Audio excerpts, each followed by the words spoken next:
Monsieur le disait, est-ce que vous pouvez nous raconter, vous, le projet que vous avez mis en place dans votre maison? Oui, alors au départ, il s'agit d'un petit groupe qu'on peut appeler un groupe d'amitié,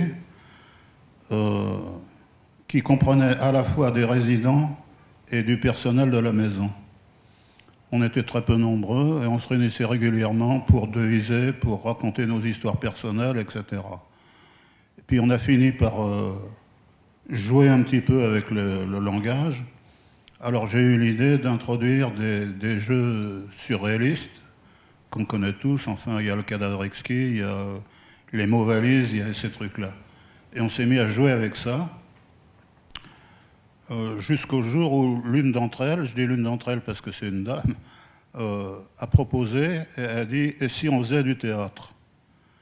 Mais on s'est aperçu que c'était pas facile parce que d'abord les gens ont des difficultés de retenir les textes, ce qui va de soi, puis ils ont souvent un peu honte qu'on n'apprécie pas leur production. Alors donc j'ai introduit ces jeux surréalistes et puis on s'est mis à penser qu'on pouvait peut-être faire du théâtre. Mais c'est pas si simple, parce qu'on s'est demandé d'abord quelle pièce on allait monter, mais c'est extrêmement difficile, parce que ou bien il y a deux acteurs, ce qui arrive avec Musset et les proverbes, par exemple, ou alors ce sont des pièces constituées, mais on n'était pas des professionnels et on n'allait pas remonter, on n'allait pas jouer du Racine, hein, ni du Shakespeare. Bon. Alors, on a essayé de faire un texte collectif, mais on s'est aperçu que ça ne marchait pas. Et là, je me suis dit, bon, ben, je vais m'y coller. Et alors, j'ai donc écrit un texte en 12 séquences, à peu près, je crois qu'il y a 12 séquences. Hein. Et j'ai repris ces séquences, elles sont en fait illustrées par des choses qui se passent dans la maison et qu'on vivait ensemble. Alors traité sur un mode humoristique, évidemment. Par exemple, la distribution des médicaments par les infirmières, qui nous a un peu rigolé. Je me suis collé au truc, j'ai donc fait ces 12 séquences, mais je me suis appliqué à ce qu'il y ait des interruptions, parce que ça pouvait être très fatigant, les 12 séquences, les unes à la suite des autres.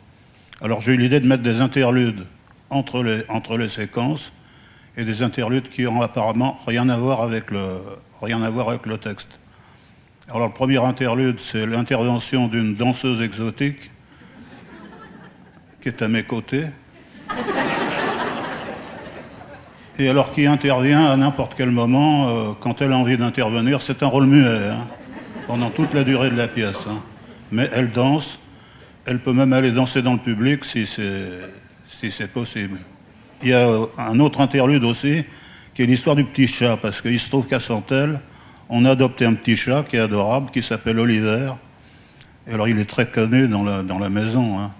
Alors l'idée m'est venue qu'on pouvait associer le petit chat à la mère Michel,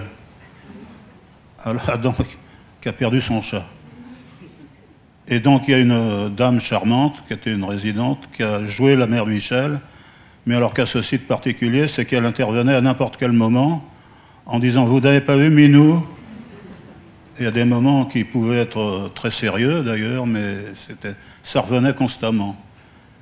Et d'ailleurs, à la fin de la pièce, elle retrouve son chat. Bon, soyez sans crainte. Puis moi, j'ai tout ce que j'ai à dire pour l'instant. Il y a peut-être d'autres questions.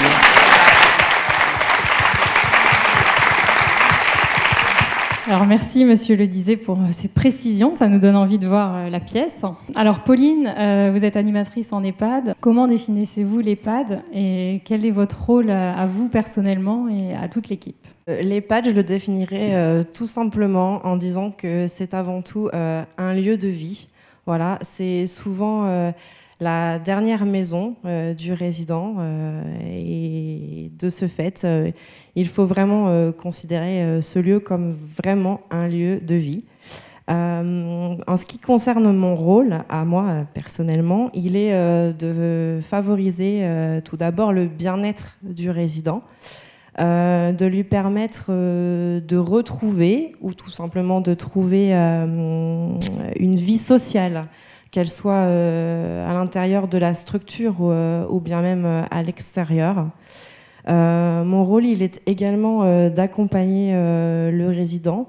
Pour cela, j'analyse entre guillemets ses besoins, voilà, ses attentes et ses envies, parce que nos résidents ont encore, malgré leur âge, beaucoup d'envies et de souhaits, et parfois aussi des rêves.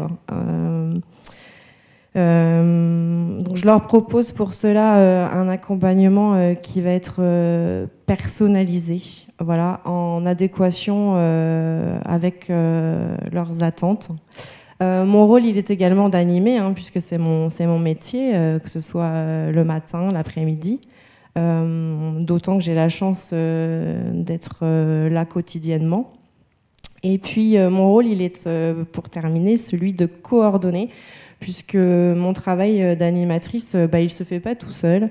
J'ai la chance de pouvoir travailler voilà, avec l'équipe soignante, mais également avec des intervenants et des bénévoles. Et c'est vraiment une richesse, puisque ce travail d'équipe, il va nous permettre de prendre en compte le résident dans sa globalité. Voilà, de vraiment pouvoir lui permettre de réaliser ses souhaits, ses envies. Voilà. Quels sont, selon vous, les indispensables pour réussir sa vie en EHPAD et continuer à avoir de projets et les réaliser ? Dans un premier temps, ça me paraît important de définir vraiment mon rôle de psychomotricienne, parce que des fois, c'est pas vraiment clair. J'entends souvent, en fait, la psychomote, c'est un peu un kiné en moins bien ou un psychologue du corps. Et en fait, la psychomotricité, c'est vraiment une thérapie à médiation corporelle qui allie aussi bien donc l'aspect rééducatif et l'aspect psychologique. C'est vraiment faire le lien et voir la personne dans sa globalité. Et ça, c'était important de le souligner. Du coup, oui, les incontournables pour réussir sa vie en EHPAD, je pense que ça pourrait faire un livre d'ailleurs. Je crois qu'il y a quelque chose à faire, Serge, avec ça, parce que c'est une question assez difficile. Je pense que dans un premier temps, ça commence déjà avec le avant l'institutionnalisation. C'est-à-dire que vraiment aller à la rencontre du résident lors des visites à domicile, etc., pour essayer que ça soit l'EHPAD qui s'adapte au résident et non le résident qui s'adapte à l'EHPAD. Pour que quand il est accueilli le jour de son entrée, il y ait les indispensables, ce qui est important pour lui. Si c'est important qu'il ait son tableau au mur, si c'est important que le matin, il ait son café avec ses petites madeleines, on doit pouvoir lui permettre de respecter ses habitudes. Donc ça, c'est le premier temps. Après, je pense qu'il est aussi indispensable de rassurer le résident et le faire sortir des représentations qu'il a de l'EHPAD. Comme on disait, l'EHPAD, pour nous, c'est un lieu de vie, mais est-ce que pour eux, c'est vraiment un lieu de vie ? Donc, essayer de le faire sortir de ça, toutes ces images, toutes ces représentations, ces idées reçues qui sont en lien avec le bashing sociétal tout le temps sur les EHPAD et la vie en EHPAD. Donc, essayer de les rassurer par rapport à ça et leur faire découvrir une nouvelle page de leur livre et leur permettre vraiment de voir l'avenir et de pouvoir avoir des projets. Du coup, donc vraiment, c'est connaître le résident, ses habitudes de vie, et aussi pouvoir l'évaluer, donc avec des expertises, des professionnels experts, pour avoir les capacités de la personne, les capacités qui sont préservées, et pour pouvoir travailler sur ces capacités avec lui pour créer des projets. Et je pense vraiment le plus important, c'est que le résident soit acteur de sa prise en soin, un peu comme monsieur le disait, du coup, avec son projet théâtre. C'est exactement ça, c'est à la personne de porter son projet et d'être acteur de celui-ci. Du coup, il y a une citation que j'aime bien de Gandhi qui dit « Tout ce que vous faites pour moi, sans moi, vous le faites contre moi ». Donc c'est là où il faut vraiment intégrer la personne dans les projets. Et d'ailleurs, j'ai la MEDEC qui travaille avec moi, qui dit toujours chacun devrait faire son projet personnalisé à tout moment. Donc typiquement, notre MEDEC, il ne faudra pas lui mettre des ballets de danse classique tous les jours si elle arrive en EHPAD, ça ne lui plaira pas. Il faudra s'adapter à elle et lui permettre un abonnement à Being Sport, quoi. Donc chacun doit faire son projet personnalisé et le construire avec la personne. Et avez-vous des exemples donc, concrets de projets et quelles sont vos réalisations les plus marquantes que vous avez pu mettre en place?